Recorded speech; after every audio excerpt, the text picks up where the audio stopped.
يمكن دهاليز القصة هي اللي خلتنا نطول على أساس أن نجيب شيء له ثمرة، خصوصا لما تلقط راس القصة وتروح تدور تطلع يمين ويسار وتاخذك على قصة ثانية وتاخذك على ثالثة وتاخذك على رابعة وتصير الأحداث كبيرة عندك، فحرام أنك تجيب جانب واحد بدون ما تجي للجوانب الأخرى على أساس أنك تسلط عليها الضوء.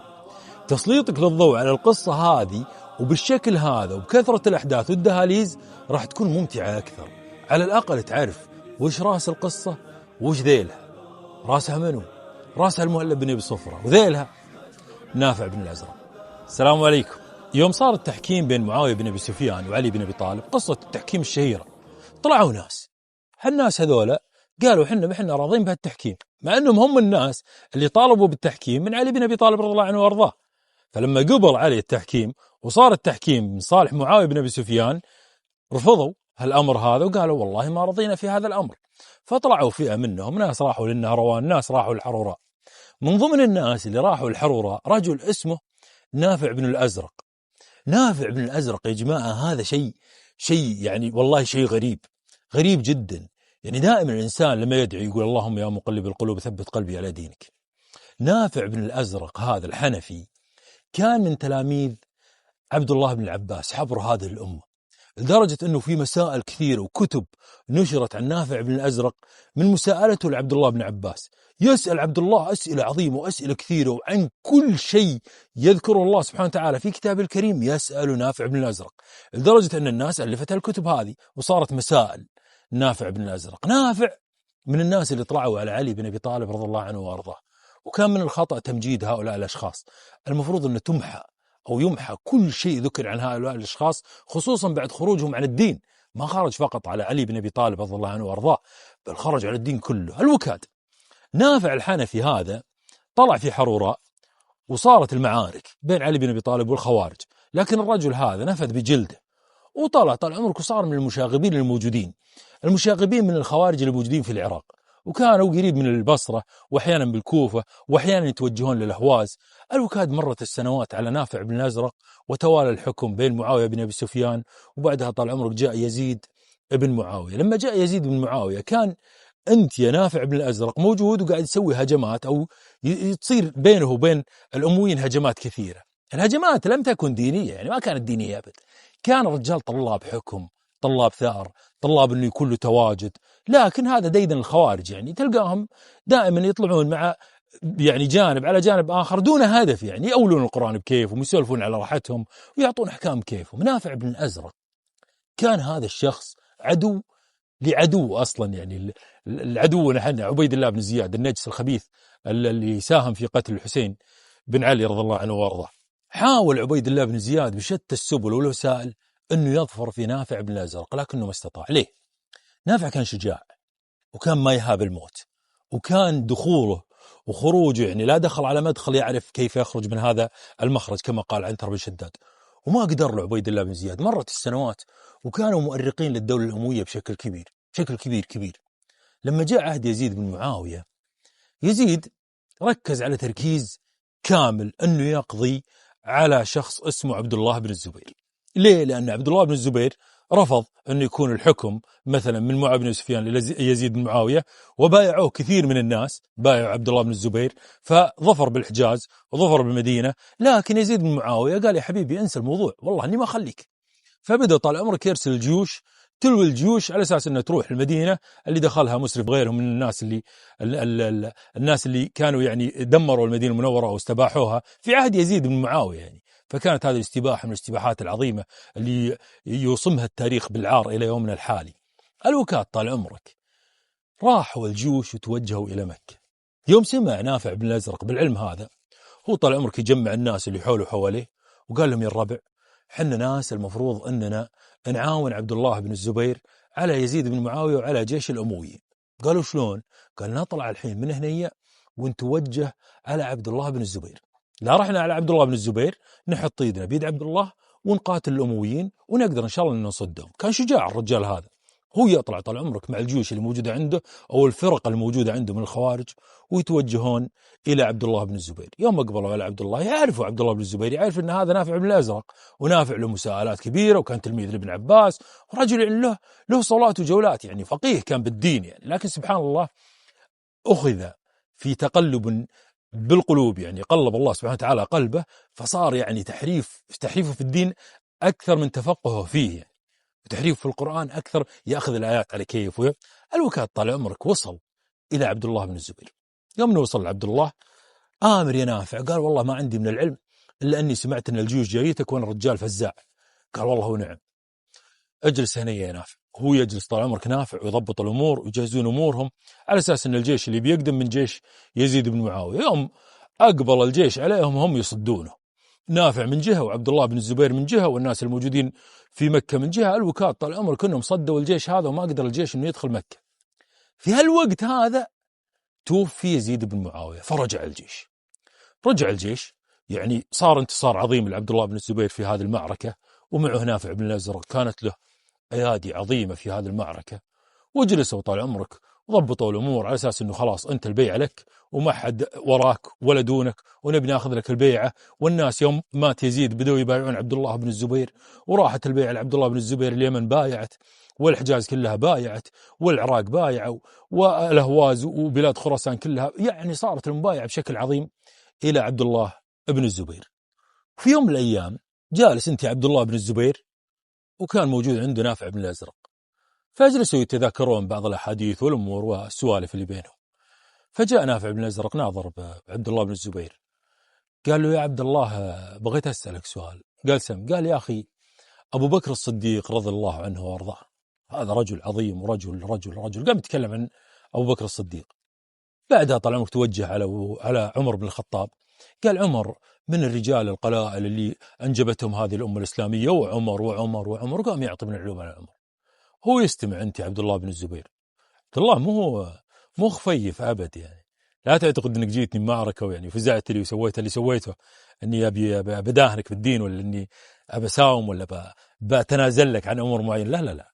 الوكاد يوم أنه جاء على ذكر عثمان بن عفان، قال عثمان تذكر أنه سوى كذا وسوى كذا، اتهامات الخوارج الباطلة. نافع بن الأزرق من الناس اللي ألبوا على عثمان بن عفان يوم أنه كان بالمدينة، كان يؤلب على عثمان بن عفان، وكان يعتبر من قتلة عثمان بن عفان.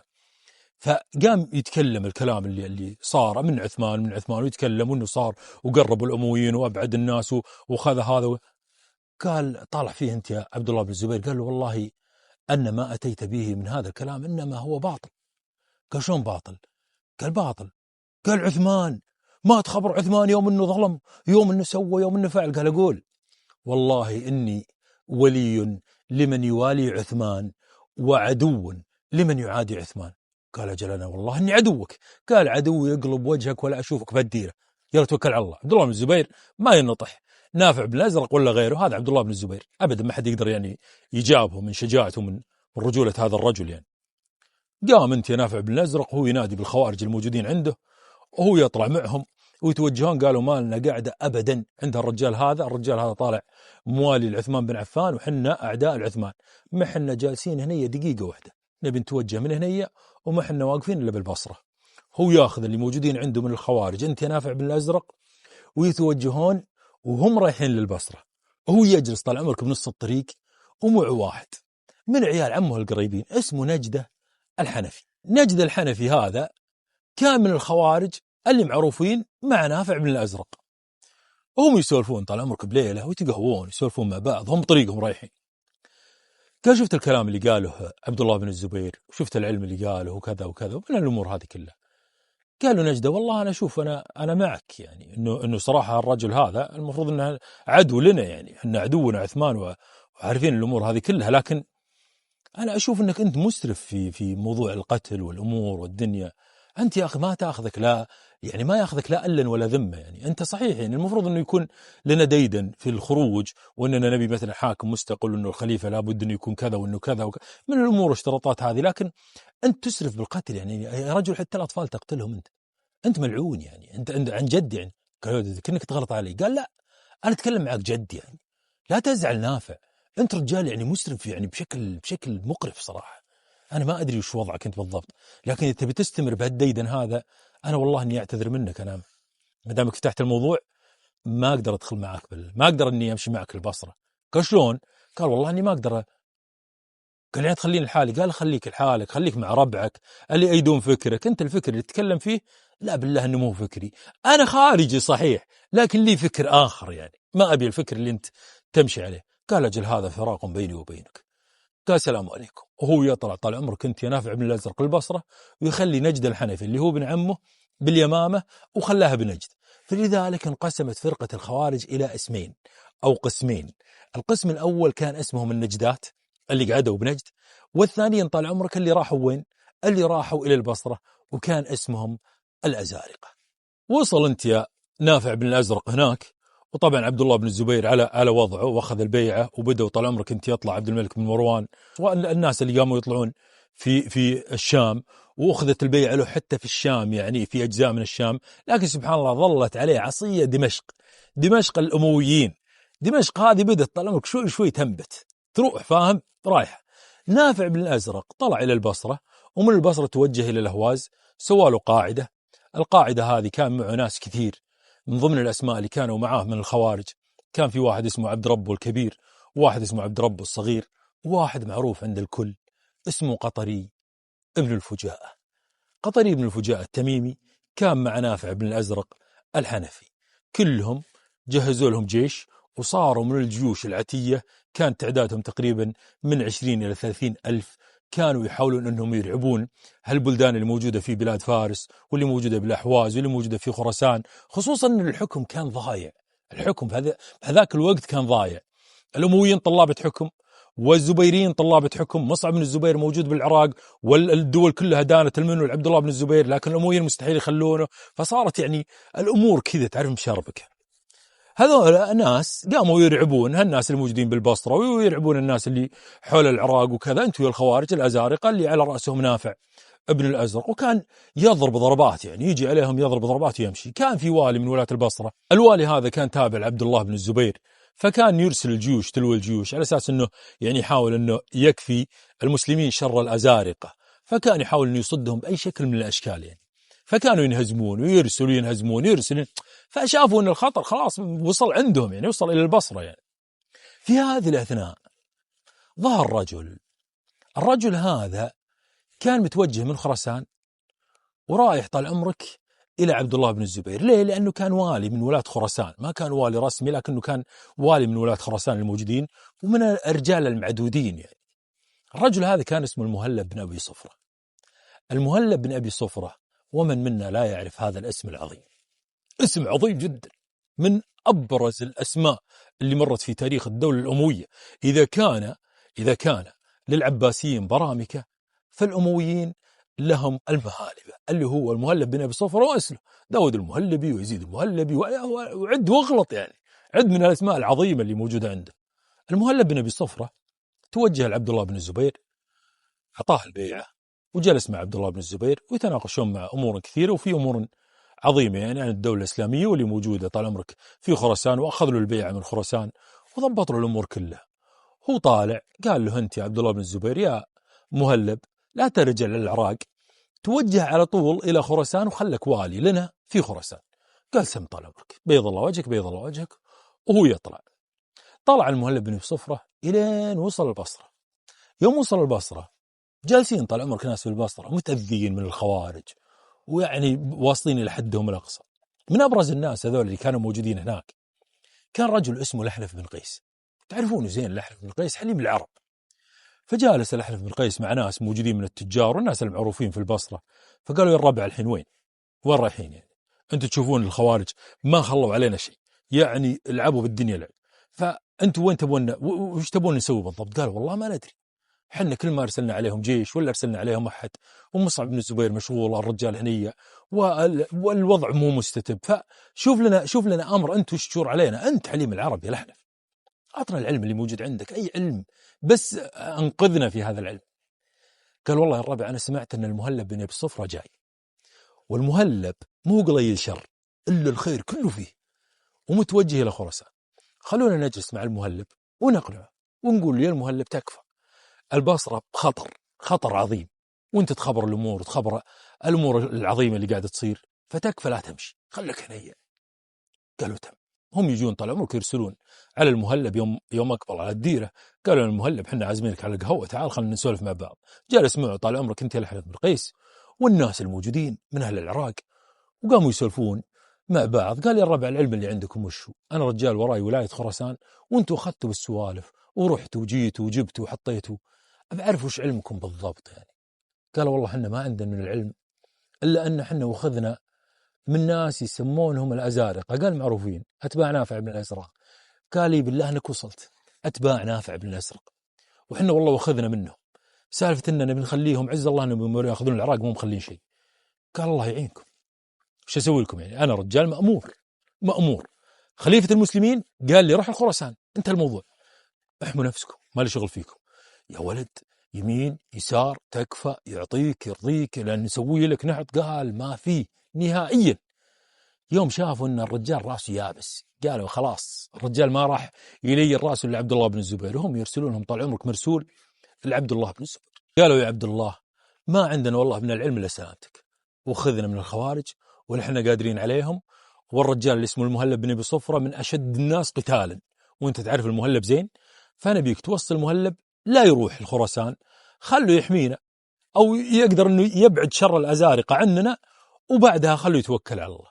هو يرسل طال عمرك عبد الله بن الزبير رساله الى المهلب بن ابي صفره، قال له ما عندي من العلم الا انه اسمع واطع، وشوف الناس شوف شنو تبي منهم بالضبط، وضبط الامور، حاول تحمي الديار من شر الازارقه.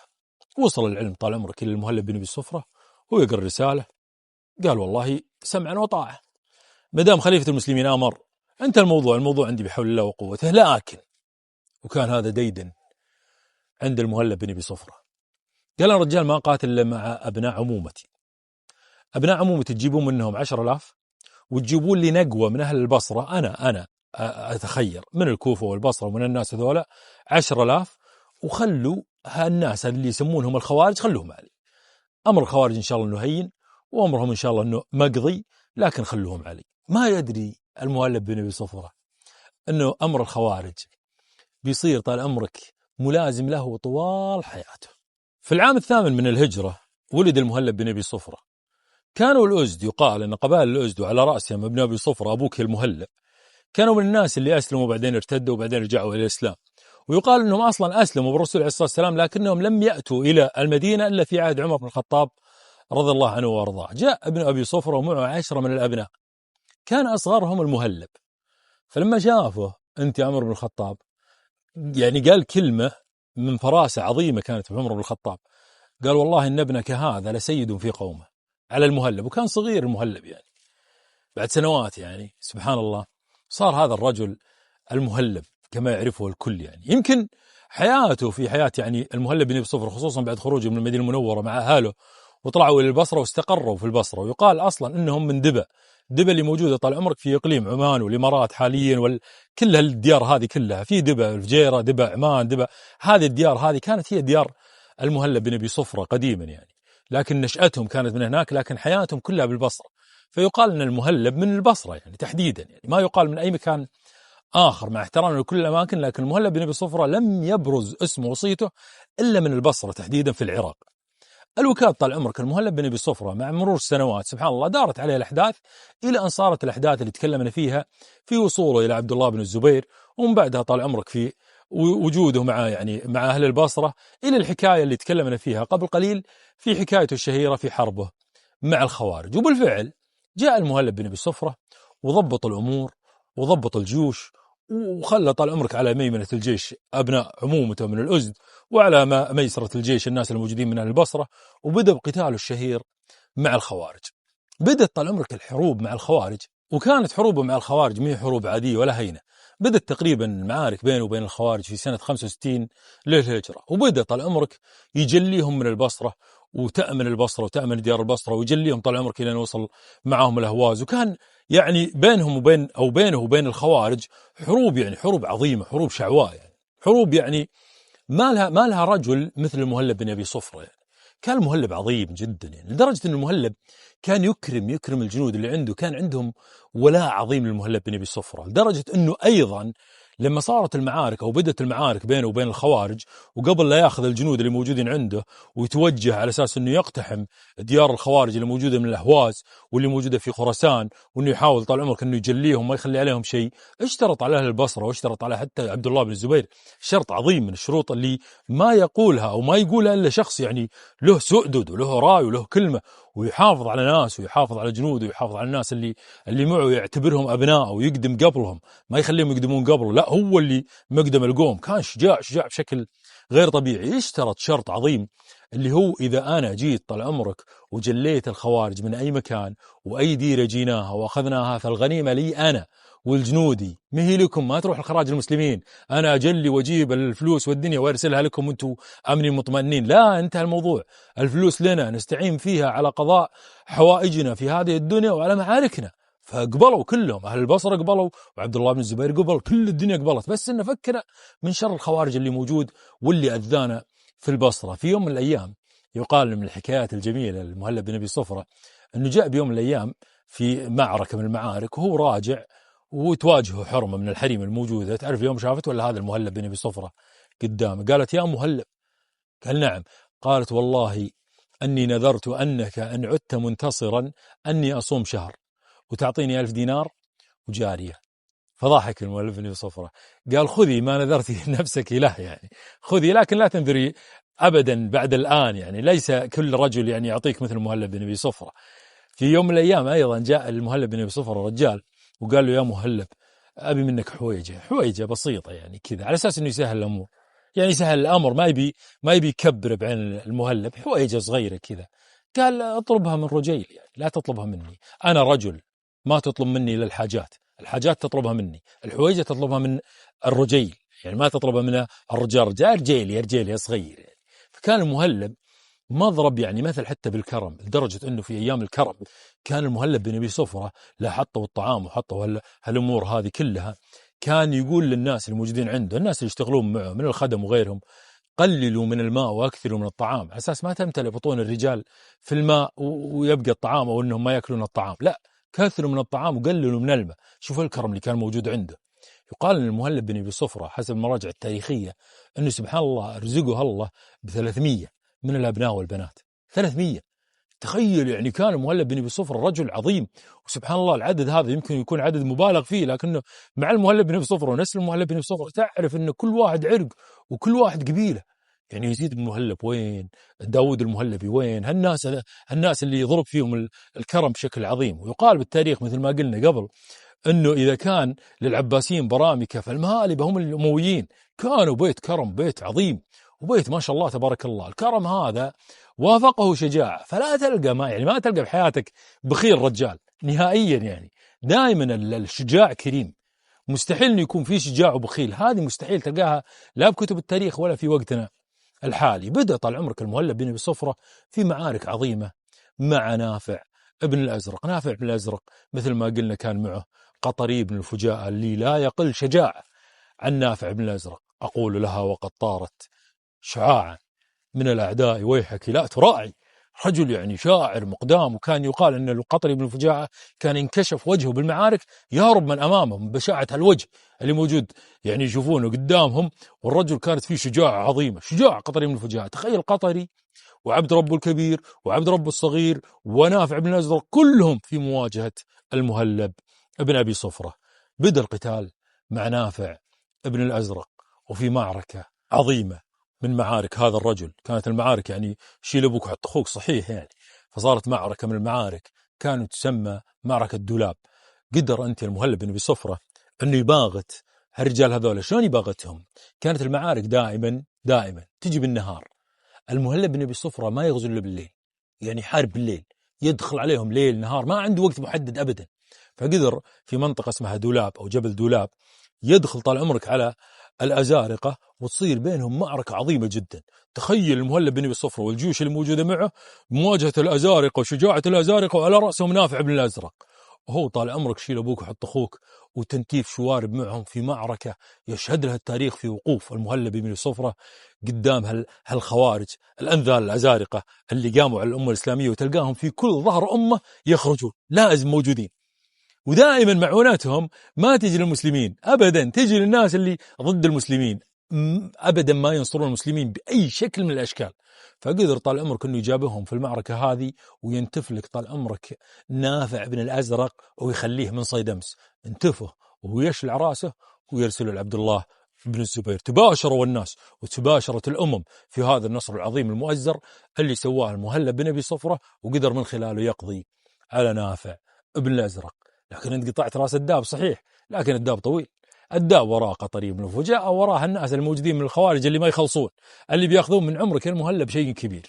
استتب الأمر لأهل البصرة، واستتب الأمر في العراق، وضبطت الأمور، وجلس انتياء المهلب بن أبي صفرة في خراسان، وما طلع من خراسان وأبنائه موجودين في خراسان. وفي يوم من الأيام جته رسالة. الرسالة هذه كانت من مصعب بن الزبير. يوم وصلت الرسالة من مصعب بن الزبير هو يقرأ: أنت المهلب، ولا أقدم حالا، ائت لنا حالا، فإن لدينا مصيبة عظيمة، أو لدينا يعني كارثة عظيمة حلت بالعراق. وش الكارثة؟ المختار ابن عبيد الله الثقفي. المختار هذا حكايته حكاية أخرى، يعني احنا ما راح نستطرق في حكاية المختار أبدا، يعني لأن حكايتنا أصلا أعظم من حكاية المختار. احنا عندنا المؤلف بن صفرة والأزارقة وغيره وغيره ورايحين، سالفتنا طويلة اليوم، سالفة دهليزية وبتروح وبتاخذ معانا وقت، لكن لابد أن نركز على أمور معينة وأشياء معينة، نعرف طال عمرك وين مقدمها وين آخرها.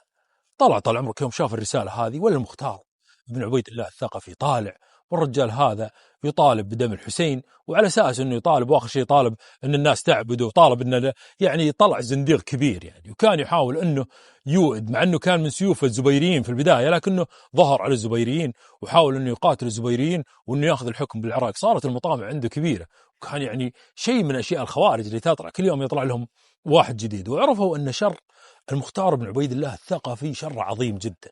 فجاء طال عمرك انت يا مصعب بن الزبير وارسل الى المهلب انه انقذنا، تعال بالجيوش الموجوده عندك ترانا واخذنا. ويطلع طال عمرك انت المهلب بن ابي صفره ويتوجه على العراق. وقدر المهلب بن ابي صفره انه يقضي على ثوره المختار بن عبيد الله الثقفي. بعد ما قضى عليها جاء طال عمرك على مصعب بن الزبير وقال: يا طويل العمر تسمح لي الان، انا الرجال متوجه الى خراسان وعندنا الخوارج والامور هذه نبي نخلص منها. طالع فيه مصعب بن الزبير قال له: يا اللحية الغانمة، أنت والله عزيز وغالي يعني، لكن أنت الخوارج قتلت نافع بن الأزرق، يعني قتل نافع بن الأزرق في معركة من معاركك، يعني فما أعتقد أن لك داعي أنك تروح يعني. قال: يعني قال: حنا عندنا شر كبير، والشر هذا والله ما ندري يعني وش قال: شر بالنسبة لمنه؟ قال: بالنسبة لنا حنا يا الزبيريين. قال: ليه وش اللي صاير؟ قال: عبد الملك بن مروان موجود بالشمال، والرجال يوم وليلة يمكن يقبل علينا، هو الجنود اللي موجودين معه، والرجال تخبر طلاب بحكم طلابه بالسيف يعني. فأنا أشوف يعني وجهة نظري البسيطة، وأنت ممكن تصحح لي، أنا أشوف أنك المهلب تتوجه من هنية وتروح تاخذ ولاية الموصل. قال: شلون؟ قال: تاخذ ولاية الموصل. قال: وش اللي قاعدني بالموصل؟ أنا من أهل خراسان يعني، خلاص يعني طلعت من البصرة لخراسان. قال: والله قاعد بالموصل وصد بيننا وبين الأمويين ما نبيهم، فخلك هناك مدام الخوارج اركدوا والأمور هدت والأمور طيبة إن شاء الله.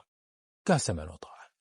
شوف، لما تتبع سيرة المهلب بن أبي صفرة تجد أن السمع والطاعة عند هذا القائد العظيم أمر عظيم جدا، أمر عظيم وأمر نبوي، يعني يمشي على سيرة نبوية عظيمة. طاعة ولي الأمر. وين قلت لي أروح المكان الفلاني؟ أنا رايح. يعني أنت ما قاعد تدعيني لمعصية الله سبحانه وتعالى، لا لا لا أبدا، رح للمكان الفلاني. لا لا، ما أبشر على هالخشم. يعني هذا ياخذك إلى قصة أبو مسلم الخرساني. أبو مسلم يوم أنه سبحان الله ما طاع، مع أنه كان شجاع ورايح وجاي وكذا، وكان أنه يعني سفاق دماء خلينا نقول بشكل كبير، لكنه يوم أنه ما طاع سبحان الله صار ديد أنه يرمى في نهر دجلة، يعني يقتل شر قتله يرمى في نهر دجلة. لكن هذا القائد العظيم كان سمعا وطاعة.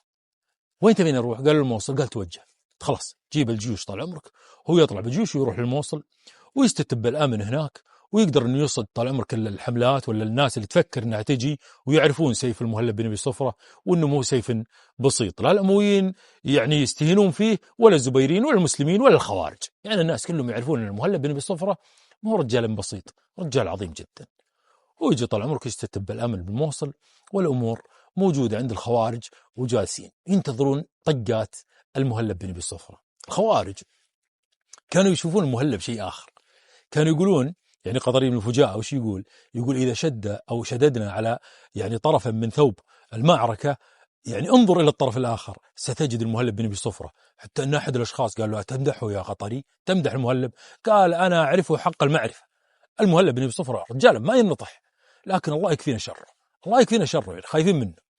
فجلسوا طال عمرك الخوارج هم يترقبون هجمات المهلب بن أبي الصفرة، يوم يومين شهر شهرين سنة سنتين هم يناظرون ما في شيء. هو يجيهم طال عمرك مرسول دخل عليهم قال يا ربع انتم ايش قاعد تسوون هنا؟ قالوا احنا جالسين ترقب يعني احنا موجودين بالاهواز ومبتعدين بخراسان وكذا بعيد يعني طالعين، فنترقب المهلب بن صفرة ما ندري الضربه منين راح تجينا. قال لا يا الربع ابشركم المهلب راح. قال مات؟ قال لا ما مات.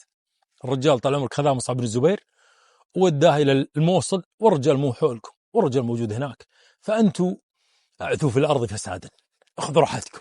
انت تقول صادق؟ قال لي بالله اني اقول صادق. وهم طال عمرك ظهورهن النشامه وهم يطلعون للهواز، ومن الهواز يبدون يضربون البصره واطراف البصره. حسوا طال عمرك اهل البصره انهم اخذوا، والناس الموجودين بالبصره تجار والناس اللي عندهم الراي. هم يجون طال عمرك يرسلون على مصعب بن الزبير قال يا ولد انت مجنون ولا سالفتك؟ ربع ايش عندكم؟ قالوا انت فيك شيء يا انت تشوف الخوارج يوم انهم جونا نهبونا ونهبوا السواد اللي موجود في العراق ودخلوا على الكوفه ودخلوا وجايين على البصره. مجنون انت. المهلب بن صفرة وين؟ قال المهلب بن مخليه بالموصل. قال تكفى اللي يرحم والديك لا تخليه، جيبوا المهلب بن صفرة. يعني سالفه انه يخلوه والله ما هم مخلين الخوارج، والله انهم يجونك لدار الحكم. تكفى المهلب بن صفرة لا تخليه. هو يروح طال عمرك يرسل رساله للمهلب بن صفرة يا المهلب اقدم ترانا وخذنا، وهو يرجع طال عمرك المهلب بن صفرة على مصعب بن الزبير آمر يا طول العمر. قال ارجع لديارك. قال شلون؟ قال الخوارج جو ثاني مرة. قالوا هذول هم خالصين هنوريهم. وهو يرجع طال عمرك انت المهلب بن صفرة ويتوجه لاستكمال حروبه مع الخوارج. استكمال الحروب مع الخوارج ما كان هين، ولا الخوارج كانوا هينين ولا المهلب بن صفرة كان هين. الأزارقة موجودين والمهلب بن صفرة طال عمرك دك فيهم ليل نهار، يعني نتفهم تنتيف ما خلى عليهم ولا شيء. استمر المهلب بن أبي صفرة في قتال الخوارج أعوام كثيرة، يعني من سنة تقريبا 67 يعني وانت رايح لما راح الموصل تقريبا 68، وإذا راح إلى عام تقريبا 71 هو قاعد يحارب الخوارج بشكل عظيم، يعني مو مخلي عليهم شيء. فداك حصونهم من كل جهة، مو مخلي عليهم ولا شيء، فمكتفهم تكتيف، وحاول انه يعني او قدر انه يحفظ الامن للبصرة والعراق بشكل عظيم. في هالسنوات هذه نزل طال عمرك عبد الملك بن مروان وتوجه وين؟ توجه لحرب مصعب بن الزبير. سمع انت المهلب بن أبي صفرة بالعلم هذا. هالمرة المهلب بن أبي صفرة ارسل لمصعب بن الزبير قال يا مصعب يا لحية الغانمة احنا وردنا علم انه نزل لك طال عمرك من الشام انت عبد الملك بن مروان والجيوش الموجودة عنده، فاذا تسمح لي ابي اترك الخوارج وخراسان واكون سيف معك. انا ان شاء الله اني افرق لك بالمعركة هذه فرق عظيم يعني، فإذا تسمح لي أنا رجال بترك الولاية هذه وبجي وبلتحق بالجيوش اللي موجودة معك على أساس أن نجاب عبد الملك بن مروان. قال لا بالله لا ترجع وخلك، وأنا شور اللي أشوفه أنك تجلس بخراسان وعبد الملك مقدور عليه. قال هذا عبد الملك بن مروان، لا تحاسب احنا نلعب ولا نمزح ولا، هذا أكبر سياسي مر على خارطة الأمويين بعد معاوية بن أبي سفيان رضي الله عنه وأرضاه، لا تحاسبه شخص هين. قال أنا الرجال أنا قبيله، أنا ما بيك تجي، خليك هناك وضبط الأمور، ما نبي نفس المشكلة الأولى اللي صارت معانا وتروح وترجع ويطلعون الخوارج ثاني مرة، فحنا صايرين بين سيفين، خلني أنا خلص من هناك وانت خليك على الخوارج. قال بصرك شيء راجع لك، توكل على الله. هو يجي طال عمرك ينزل عليه عبد الملك بن مروان، نزل على مصعب بن الزبير، هو يصير بينهم قتال عظيم تكلمنا فيه قبل بأمور كثيرة وأحداث كثيرة وأحداث يمكن مفصلية. وهو يقدر أنت عبد الملك بن مروان أنه يقضي أو يقتل مصعب بن الزبير وتدين له العراق. لما دانت العراق له عرف طال عمرك أنه وراء العراق شيء عظيم، وراء العراق خراسان، وراء العراق الأهواز، فشلون يصيد البيعة من هناك؟ ما صيد البيعة إلا من المهلب بن أبي صفرة. وهو يجي طال عمرك أنت يا عبد الملك بن مروان ويكتب رسالة إلى المهلب بن أبي صفرة، قال له اسمع يا المهلب، والله إن سلمتنا البيعة، إن جيتنا أرسلت البيعة، ما نبيك تجي، نبيك ترسل البيعة بس إنك تبايعنا، وإنه يكون إقليم خراسان لنا، حنا ناس قاعد نتوسع الآن، حنا نبي نعطيك منزلتك وشرفك المستحق اللي أعطاك إياه الزمن، أعطاك إياه الله سبحانه وتعالى، فحنا نبي نعطيك هالمنزلة هذه. لكن إن ما أعطيتنا البيعة استعنا بالله عز وجل عليك، وإن شاء الله نقضي عليك. وصلت الرسالة للمهلب بن أبي صفرة. المهلب كان قائد عسكري محنك مثل ما تكلمنا وقلنا، فلما قرأ الرسالة ما قراها مثل الناس العاديين، لا والله إني لجابه واروح وأنا مع الزبيريين الرجل يرى أن في أمة إسلامية، في واحد منهم راح ياخذ الحكم، فاللي ياخذ الحكم أو يصير خليفة لهذا الإقليم اللي أنا فيه، أنا أذعن بالطاعة لهذا ولي الأمر. أنا رجل مش خارجي بالنهاية على أساس أني أطلع وأروح أقاتل وأحاول أني أصير مثل هذولا ومثل هذولا. أمر وصار خلاص، أنا ماني طلاب حكم، الحكم له طلابته. أنا رجل قائد عسكري، القائد العسكري. صرت أنت القائد ولا صرت أنت القائد، أنا هدفي أسمى، هدفي توسيع الدولة الإسلامية، هدفي القضاء على الخوارج، هدفي القضاء على الأزارقة، هدفي أن تمشي الدولة ويستتب الأمن بشكل عظيم فقط لا أكثر وأقل. فقراها بالشكل هذا. يوم قراها هو يجي طال عمرك ويرسل العبد الملك بن مروان أن لك البيعة من المهلب بن أبي صفرة، اطمئن خلاص البيعة لك، انتهى موضوعك، الحين حنا بايعناك وانت صرت يا عبد الملك بن مروان لنا. والأمر الثاني اللي خلى المهلب بن أبي صفرة أنه يقدم على هذا الأمر، ومع مرور الأيام والتاريخ وقراءة التاريخ تعرف أنه هذا الأمر هو الأمر الصحيح يعني اللي سواه المهلب بن أبي صفرة، ولا شيء بالقتال. خلاص صار الحكم الأمويين بعد بسنوات، قتل عبد الله بن الزبير وصارت. فكانت عنده قراءة لفقه، أو كان عنده فقه للواقع، يرى المستقبل بشكل عظيم، قائد عظيم المهلب بن أبي صفرة. كان عنده نار ثانية اللي هي إذا صرت طال عمرك ضد عبد الملك بن مروان وصرت ضد الخوارج، أنا بين سيفين، سيف باطل وسيف أنا أراه بعيني يعني أنه باطل أيضا، فأنا أصير بين نارين ويبون يقضون علي يعني، أما دكني هذا ولا دكني هذا. فأنا ليه أحط نفسي وين أروح مع الخوارج ولا عبد الملك؟ أكيد مع عبد الملك. فراح طال عمرك وأعطى البيعة لعبد الملك بن مروان. بعدها طال عمرك أنت يا عبد الملك بن مروان حط رجل في البصرة والي على البصرة اسمه خالد بن أسيد. خالد بن عبد الله بن أسيد. فجاء طال عمرك على خالد بن أسيد قال له أنت والي على البصرة وعلى أقليم خراسان كله، أنت اللي حط وشيل وسوي اللي تبي، يعني الأمر عندك الآن، وأنا رجال برجع إلى دمشق. يوم مسك الحكم أنت خالد بن أسيد، هو يجي يطالع بالأوراق اللي عنده الدنيا والأمور الموجودة. قال المهلب وين؟ قال المهلب موجود هناك ويقاتل الخوارج. قال لا والله عندي لكم واحد والله العظيم أنه شيء خرافي، بلا مهلب بلا غيره، ويتركوا عندكم السوالف هذه. والله يا هالواحد هذا إن جاء لينفض لكم الخوارج نفض، وما يخليهم يصبحهم صباحا ما بعد صباح، ما يخلي عليهم شيء، يبي يدفنهم لكم دفن، يبي يقطع لا ويعطيهم من العلوم اللي موجودة عند أهل البصرة والناس الموجودين. قالوا من الرجال، من الكارثة هذا اللي جايبوا لنا، يعني جايب لنا الزير، جايب لنا عنتر بن شداد، وش جايب بالضبط يعني؟ قال اطلع عليهم يا فلان. هو يطلع، منو طلع أخوه عبد العزيز، تعرف الواسطة النظام واسطة، أي نظام واسطة. جاء طال عمرك قال هذا أخوي عبد العزيز، طلعوا فيه قالوا أين أنت والمهلب بن أبي صفرة؟ أنت من جدك يا خالد؟ قال أنا رجال والي على العراق وانتهى الموضوع، راح يا عبد العزيز وخذ الولاية وحارب الخوارج ولا تخلي عليهم، اقطع دابرهم، لا تخلي عليهم شيء، وجيبوا لي المهلب بن أبي صفرة خلوه بالأهواز وخلوه يمسك الجباية يجمع الأموال بس. هو يطلع طال عمرك أنت يا عبد العزيز مع الجيوش اللي عنده وياخذ الكتاب اللي موجود عنده ويروح على المهلب بن أبي صفرة. قال له المهلب هذا الكتاب وين القائد الآن، وانت روح اجمع الجباية، خليك وزير مالية هناك، اجمع الجباية الفلوس والخراج والأمور هذه كلها. قال سمعنا وطاعة. هو يطلع طال عمرك أنت المهلب بن أبي صفرة ويروح للأهواز ويجمع الجباية، وجلس بدون معارك ولا شيء. دخل عبد العزيز في معترك مش له، الخوارج ما حد يعلم فيهم في هذاك العصر إلا المهلب بن أبي صفرة. أنت وين وهذولا وين؟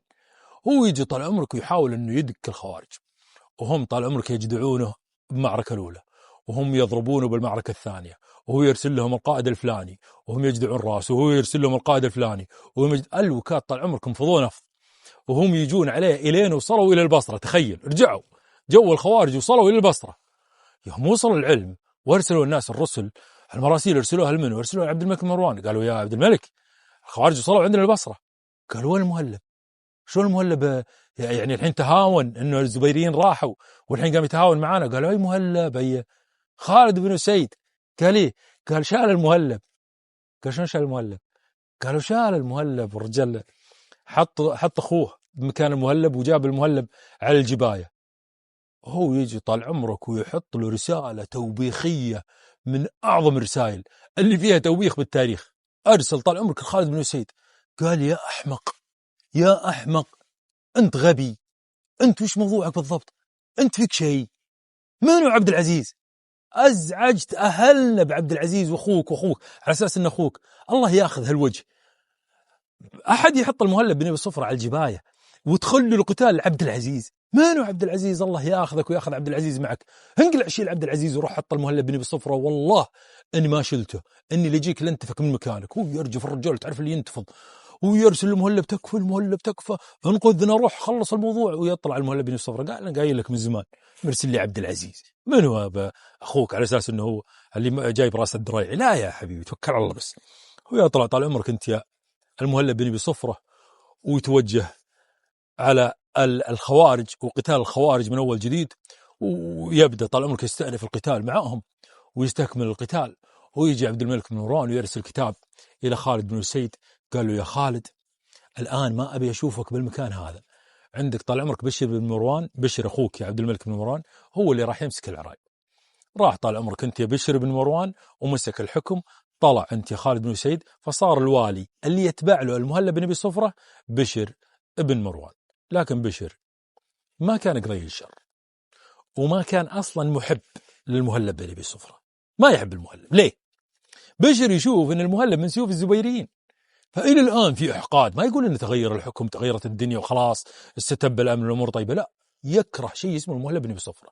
فصار بينه، تعرف اللي بين المهلب جدال عظيم، لدرجة إنه استدعى المهلب بن أبي صفرة قال تعال. هو يجي يوم جاء المهلب بن أبي صفرة بدأ يوبخ المهلب، قال لا توبخ، لا توبخ، والله العظيم والله يلو احترامي لأخوك إنه هو الخليفة إني لا أجدع راسك هنا. أنت تقول، قال أقول الكلام هذا، أقول لا أطلق منه. قال أنت كنت مع الزبيريين، قال يوم الزبيريين هم الخلفاء، أنت اللي انتزعت أو دخلت عليهم، أنت اللي خرجت عليهم. إذا تبيها بكذا أنت اللي خرجت عليهم. الزبيريين هم أصحاب الحكم، أنت مو صاحب حكم، لكن الله سبحانه وتعالى أعطاك إياه بالسيف، أخذته بالسيف ولا كلمة. لا تحسبني قليل شر، أنا رجال طال عمرك ماشي معاك وماشيين زي الحلاوة. احذر، أنا رجال الآن أتمر في أمر عبد الملك بن مروان، أنت مالك أمر علي، أنت تعطيني الأمر الصائب آخذه، اللي غير صائب ولا أشوفك شيء أصلا ولا أرد لك. يعني خبرات تخاف منه بشر، تعرف اللي استهاب للرجل هذا، قال هذا الرجل مو قليل. قال لا بالله، لا احنا خلاص انسى الموضوع وحبايب ان شاء الله، وتوكل على الله وخلاص، وروح يعني كمل حربك وخذ من العراق من اللي تبي من الناس. وهذا قال لا انا احتاج جنود، هو يروح يتنقى. ترى كانت هذه ميزه عند المهلب بن ابي صفرة، انه ينقي الجيوش، ينقي الفارس، هذا يشوف مواصفاته، تعرف سكان موجود بعينه كذا، يشوف اللي قدام موجود شلون صاير، شلون اموره، شلون تاريخه، شلون، وياخذه ويطلع معه. فاهم؟ ما ياخذ اي واحد، ما يلا جيبوا لي اي شيء، يلا يلا يلا، تعرف اللي ياخذ له ناس نقوه يعني. هو يطلع طال عمرك ويتوجه مع الناس لحرب الخوارج، وبدت حربه مع الخوارج تاخذ مجراها وتاخذ سنواتها، ومرت السنوات عليه بشكل كبير. وكان قطري بن الفجاء والناس اللي معه اللي هو عبد رب الصغير والكبير كانوا عصيين يعني، كانوا كل ما طلع لهم مكان راحوا المكان، راحوا لدرجة انه وصلهم لأفغانستان، تخيل، وهو وراهم، هم يطلعون يروحون من هنا يطلعون من هنا، ما قدر. وكان يحتال بشكل كبير. انت المهلب بن أبي صفرة بعد يعني سنوات بسيطة توفي بشر ابن مروان. بشر بن مروان لما توفي طال عمرك انت يا المهلب بن أبي صفرة بجنوده، هو يصفهم قدامه وقال لهم يا الربع ترى بشر ابن مروان يطلبكم الآن. قالوا تقول يا صادق؟ قال لي والله اني اقول يا صادق، الرجال افضل الى ما قدم، وعسى الله يرحمه ويغفر له، الخلافات اللي صارت بيننا انتهى موضوع الان، الرجال عند الله ويتحاسب عند الله، انا مالي شغل به. لكن انا اشوف اننا ننتظر من الوالي اللي راح يجينا او اللي راح يجي للعراق، لان نتبع له احنا بالنهايه، فنستتب او نستكمل الحروب اللي موجوده عندنا، وعسى الله يكتب اللي فيه خير يعني. فناظروا فيه اهل العراق اللي موجودين، قالوا نستكمل ايش؟ قال حربنا على الخوارج. قال المعذرة والله. شلون يا الربع؟ قال والله احنا ماشيين. شلون ماشيين؟ احنا عندنا حرب مع الخوارج والناس قاعد يطلعون علينا يمين ويسار. قال والله اعذرنا، احنا ماشيين وناس والله ما احنا معك وانت عزيز وغالي، لكن بشر راح ننتظر ولي أمر جديد، وإذا أعطانا أمر يمكن إحنا نطلب إننا ما نروح، ما نبي نروح أصلا، وأصلا إحنا ما نبي، أنت تعبتنا وكل يوم خوارج وما أدري إيش قال أنا قاعد أحافظ على أمنكم، أمن العراق. أنت مجنون، هذول لو افتح لهم مجال في بلاد فارس والله لا يأكلونك، والله ما يخلونك إلا فارسي بالنهاية. فخلك آدمي، خلكم معاي. قالوا والله ما نقعد وحنا نشوف إن أصلا بشر راح، أنت مالك أمر عندنا. قالوا صلت إنك تقول مالي أمر عليكم أنتم، يعني أنا مالي أمر؟ قالوا بالله مالك أمر. قال والله ما يشرفني أنكم أصلا تكونوا من جندي، أنا تنقيتكم نقوة، آخر شيء طلعتوا حثالة انقلعوا، لا أشوف واحد هنا. هم يطلعون طال عمرك أهل العراق والبصرة والدنيا هذول كلهم، وخلوا هالرجال اللي اسمه المؤلف بن صفرة مع قبائل الأزد اللي هو بناء عمومته، وقليل من الجيوش المسلمين اللي كانوا معه مع حروب الخوارج، واللي قدر إنه يستتب أو ياخذ الديار اللي مر عليها وياخذ الجند منهم بشكل كبير. وهم يطلعون أهل العراق ويتوجهون للعراق ويجون عند أطفالهم وعيالهم، ويقولون حتى يعني في مراجع تاريخية وقال أنه دائما أهل العراق في المعارك اللي كانت في قبل مع المؤلف بن صفرة كانوا بس يعني يدورون الفرصة على أساس أنهم يرجعون لأهلهم وعيالهم. كان فيهم شوق عظيم وفيهم محبة، فيهم حنان عظيم، يعني ما يخليهم يعني يستمرون بالمعارك بشكل كبير. وهذا كان نافع الخوارج بشكل عظيم جدا. الوكاد أنهم تركوا المؤلف بن صفرة لحاله. تخيل المؤلب مع قبائل الأزد وبعض القبائل اللي قلنا عنهم وتكلمنا عنهم، جلس لحاله في مواجهة الخوارج. هو ما يدري ايش يسوي الحين، أرجع أخليهم أجي أجابه، ما يدري ايش يسوي. فجأة وجمع ربعه الموجودين قال يا الربع سالفة إننا نبي نرجع، لا والله حنا نبي نجلس سنة ونجاب الخوارج، حنا الناس هذول مو مخلينا، الخوارج إن خليناهم مو مخلينا، لكن أنا أشوف ننتظر إلى أن يبعث عبد الملك بن مروان برجل بعد بشر بن مروان، ونشوف وش اللي يصير، يعني وش اللي يصير في ديار الحكم والأمور اللي راح تصير في العراق. قالوا تم طال عمرك اللي تبي. قال بس الحين لازم نبدأ بالحيلة، لازم نبدأ بشغل آخر، معارك أخرى، معارك مش مواجهة، لا لا لا لا، معارك الحيلة. والحيلة عندي، الحيلة خلوها عندي، وأنا أعرف وش أسوي بالخوارج. هو يجي طال عمرك أنت يا المهلب بن صفرة ويجيب واحد من ربعه الموجودين، قال تخبر لي أحد ما تبيه، واحد من الناس اللي طلاب مال، يبي مال كذا بس مو من المسلمين يعني. قال لي والله خبر لي واحد النصراني هذا بس عطه فلوس يسوي لك اللي تبيه. قال ممتاز جدا جيبه. هو يجي النصراني قال اسمع إلا حتى أنا رجال أبى أعطيك أموال تدفن فقرك وفقر أحفادك، حلو؟ قال حلو. قال وبيك توجه من هنا وتروح القطري بن الفجاءة. قطري بن الفجاءة كان تميمي مثل ما قلنا، وكان من الناس اللي خرجوا في خروج نافع بن الأزرق وانضم معه، صار مع نافع بن الأزرق. بعد مقتل نافع بن الأزرق صار هو القائد، وكانوا حوله وحواليه الأزارقة الخوارج الأزارقة. فقال بيك تروح القطري بن الفجاءة وتيجي عنده، لا جيت بين ربع وناس الموجودين تسجد له أمامهم، وخلنا نشوف وش يسوي. كانت حيلة فيها من الدهاء الشيء العظيم. قال ابشر كم تعطيني؟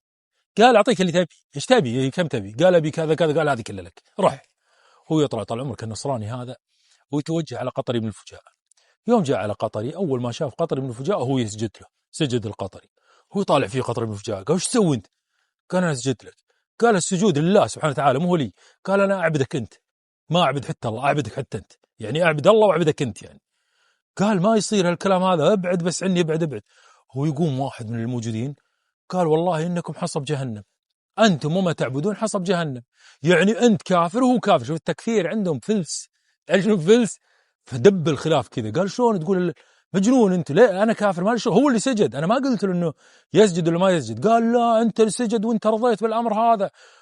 وهو يقوم طال عمرك الرجال هذا هو يقتل النصراني. راحت فلوسك يا صابر، انتهت الفلوس اللي أعطاها المؤلف بن صفرة كلها راحت. هو يقتل النصراني. يوم قتل النصراني غاضب انت يا قطر بن الفجاء، قال لا قتلته انت، ما قتلته على بينه. ما شوف تخيل، يغضب لقتل نصراني اللي موجود عندهم، لكن لا يغضب لقتل مسلم ولا شق بطن امرأة حامل في هذاك الوقت وكذا وكذا. امور كثيرة صارت مع الخوارج في هذاك الوقت بشكل عظيم جدا، حتى انهم تجنوا على صحابة رسول الله عليه افضل الصلاة والسلام. فغاضب وصار بينهم، تعرف اللي تفرقوا اثنينهم مع بعض، فصاروا فرقتين. في فرقة طلعت وخلوا قطري بن الفجاءة وطلعوا لحالهم، كان عليهم عبد ربه الكبير يقال الصغير. طلع طال عمرك غاضب وطلع لحاله.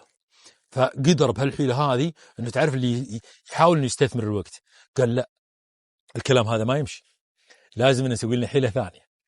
قال لي الربع في واحد يسوي نصل مسموم، النصل المسموم، الأسهم المسمومة يسويها معاهم هناك، وكل ما جاء المسلمين أو إذا جاء علينا يقاتلنا كان يرمينا بالنصل، النصل هذا يقتل على طول. فهذا نبي يسوي له حيلة ثانية، هو يجيب واحد من الفرسان الموجودين عنده، أنت المهلب بن أبي صفرة، قال تعال.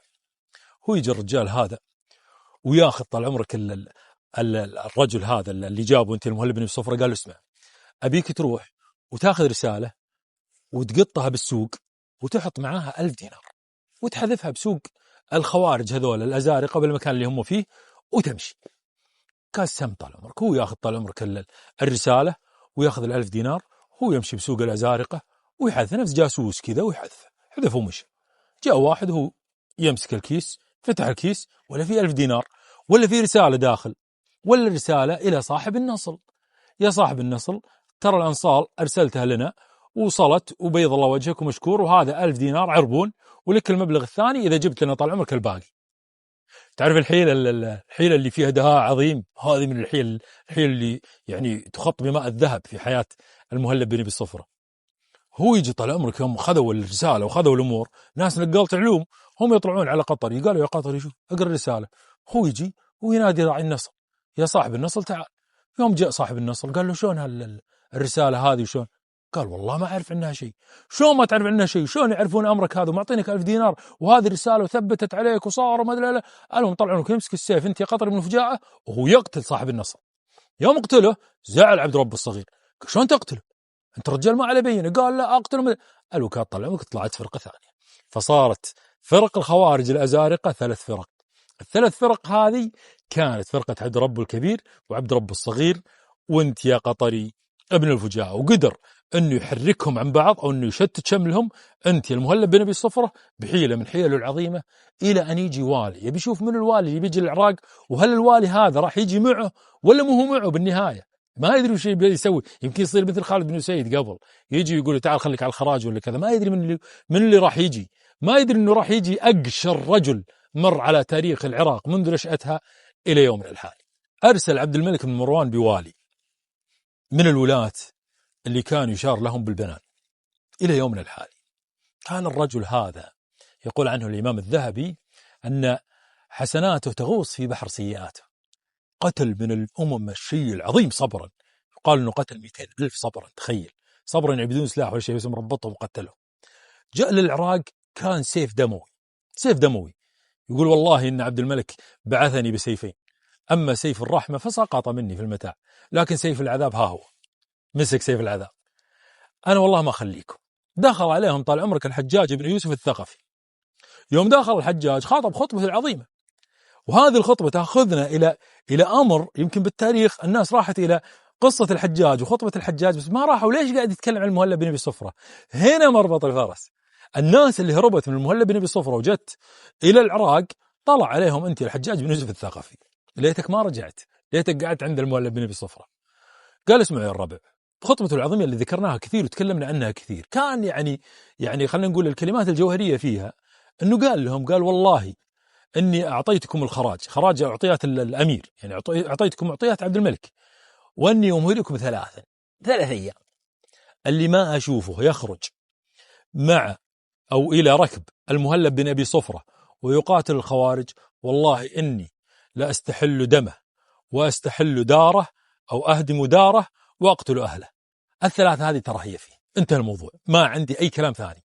هذه ال3 تراهي عقوبة أي شخص ما يطلع مع المهلب بن أبي صفرة. الناس يحسبونه يمزح. طلع واحد اسمه عمير الضابع، عمير كان من الخونة اللي طلعوا على عثمان بن عفان، فجاء يستأذن، قال له يا طويل العمر عزيز وغالي، لكن أنا رجال شايب، ممكن إني أرسل ولدي معي، يعني أو أرسل ولدي وأنا ما أروح، يعني خلني أنا موجود هنا، وش اللي يوديني؟ فنظر فيه قالوا خلاص لا تخرج، خلك يعني أنت خلك يعني. فجاء واحد قال له يا عمير يا عمير، ينادي على عمير. قال نعم. قال أنت عمير الضابع؟ قال لي نعم. قال أنت من خرج على عثمان بن عفان وكنت من قتلة عثمان؟ فناظر الحجاج قال تعال أبيك شوي بس تعال، كنت مع قتلة عثمان؟ قال ذلك زمان ولا. قال يا سياف اقتله. قال السياف أو نتقاسم الأجر؟ قال لا والله ما نتقاسم الأجر. يقول السياف قال ما نبي الأجر. قال أو نتقاسم الأجر؟ قال نتقاسم الأجر. قال لا والله لا نريد أن نتقاسم الأجر، إن كان به ذنب فهو في رقبتي. السياف يقول السياف أكثر من الحجاج.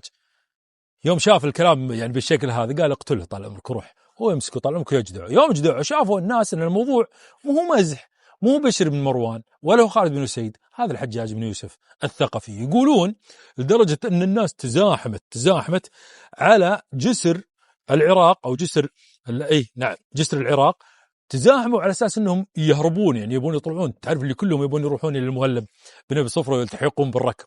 المهلب طال عمرك جالس ما عندهم الشيطان طاري، ما حس ولا هالجيوش جايته من كل حد وصل. العراق كلها انكبت عليه، كلهم هجوا من الحجاج بن يوسف الثقفي وراحوا يلتحقون في ركب المهلب بن أبي صفرة. وبالفعل استأنف المهلب بن أبي صفرة قتاله ضد الخوارج وما خلى عليهم باقية. قدر طال عمرك أنه يفني الخوارج، يدخل عليهم من كل جهة ومن كل حد بصوب، في أهل العراق وفي الناس اللي كانوا موجودين حوله وحواليه. لكن مع مرور السنوات قامت فتنة عظيمة. الفتنة هذه أيضا ما راح نتطرق لها بشكل كبير لأن سولفنا فيها كثير، اللي هي فتنة عبد الرحمن بن الأشعث. خرج عبد الرحمن بن الأشعث على الحجاج بن يوسف وأرسل إلى المهلب بن أبي صفرة قال انقذني، أنا رجال ترى خرجت على الحجاج والحجاج ظالم، تخرج طال عمرك في فتنة عظيمة، أنا والله ما خرجت إلا لقتال الخوارج، تبيني أخرج؟ لا والله انتهى الموضوع، راح تفك نفسك وأنا أدري أن نهايتك قشرة. والصحيح وبالفعل صارت نهايته من أقشر النهايات، أنت عبد الرحمن بن الأشعث، وقدر أنه يقضي عليه الحجاج بن يوسف الثقفي. استمرت المعارك مع المهلب بن أبي صفرة ومرت السنوات واستؤنف القتال كما كان في السابق وأعظم بشكل عظيم جدا. بعد سنة 75 للهجرة كانت السنوات يعني لما نتكلم عن أواخر سنوات الخوارج كانت هي أعتى السنوات اللي قابل فيها المهلب بن أبي صفرة، خصوصا أنه كبر بالعمر. يعني سنة 75 للهجرة تخيل كم كان عمره، يعني تقريبا 67 هو رايح، يعني رجال إلى الآن يقاتل بجانبه ابنه يزيد بن المهلب، يعني كان من أروع المقاتلين وكان رجل عظيم جدا. وليزيد أيضا قصص عظيمة، وداود المهلبي كانت قصص أعظم. المهلب شيء عظيم في الدولة الأموية، شيء عظيم، لا من قتال، لا من كرم، لا من ولاء، لا من أعطيات. ناس كانوا يعني لا يشق لهم غبار ولا يعني لا يقارنون بأي قوم آخرين كانوا في عهد الدولة الأموية. كانوا ناس غير كانت فيهم شجاعة عظيمة، والشجاعة هذه مرتبطة بكرمهم وأعطياتهم، شيء يعني لدرجة أنه في يوم من الأيام فقدت عين المهلب بن أبي صفرة في أحد المعارك، فكان أعور يعني. فجاء المهلب بن أبي صفرة بيوم من الأيام وهو يمشي، طلع فيه واحد من الرجال قال والله إن هذا الأعور لو حطيته بالسوق الحين والله إنه ما يجيب 100 درهم. فجاء طال عمرك خذ 100 درهم وأعطاه. قالوا وش هذه؟ قال الثمن اللي حطيته لي، ولو زدنا، لكن ليش تعطيني 100 درهم؟ بس 100 درهم حرام عليك يا أخي، على كل اللي سويته 100 درهم. لكن الناس الشماتة حتى بالبطولات العظيمة اللي تذود فيها عن الإسلام والمسلمين، وحتى في مبادئك وثقافتك وأدبك وكلامك ومحاولة أنك في شماتة، في ناس يحاولون أنهم يقللون من مجهوداتك. هنا لا تلتفت، حطوا على قيمته.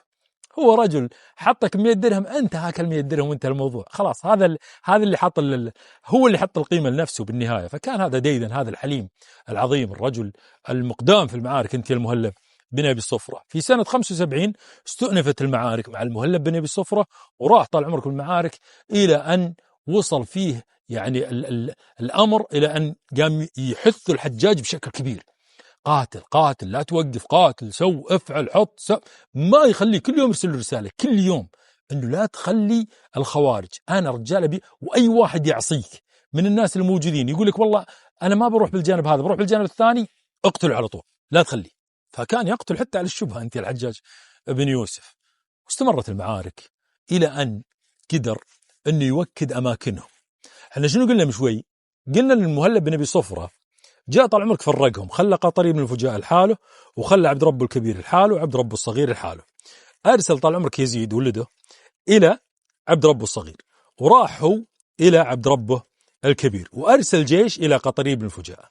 قدر يزيد أنه يقتل هذا الرجل في معركة طاحنة، قدر يقتل عبد ربه الصغير، قضى عليه فقضى على الجزء، قضى على الثلث. راح هو قضى على عبد ربه الكبير فقضى على الثلث الآخر. الأخير صار قطري بن الفجاء، فبدأوا يحاصرون قطري بن الفجاء في مكان أو من مكان إلى مكان، إلى أن وصلوا إلى باكستان حاليا إلى الكرمان. الكرمان ديرة الأسد قبل اللي طلع فيها سلمة، وطلعوا فيها ناس كثير تكلمنا عنهم في قضية أو قصة مالك بن فهم. فوصل إلى الكرمان.